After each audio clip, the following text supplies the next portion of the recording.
Net iets oor vetkoeke. Dis tradisionele boerekos en ons probeer dit so hou. Dis nostalgiese kos en baie bekend vir elke Suid-Afrikaner. Dis hoekom ons verskillende vulsels het vir die vetkoeke, maar dit bly tradisioneel. En jy kan nie enige ding net op 'n vetkoek sit nie. Daar is net spesifieke goed wat werk saam met vetkoeke. En ons is trots daarop om dit so te hou, maar dis alles wat lekker werk saam met 'n vetkoek. Ons is baie besig Desember en dit was uitstekende Desember vir ons gewees. Dankie vir julle, dankie vir die publiek, mense van Pretoria, mense van Dana Bay, mense van George, mense van Mossel Bay wat altyd hiernatoe kom. Dankie julle. Ons sien uit daarna om julle elke Desember hier te hê, al die vakansiegangers. Dit is lekker om julle gesiggies te sien en julle te herken weer. En ons sien uit daarna vir 2024 vir 'n baie besige jaar.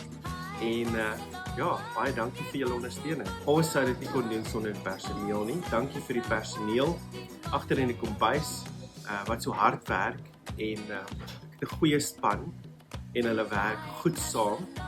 En ons bring net die beste uit die vetkoeke uit en dis net vir julle wat ons dit doen. Dankie vir julle en dankie vir hulle harde werk. Geliefdes, jong praatjies was leeg. Ai, Casanova, ek moet dit weer kan.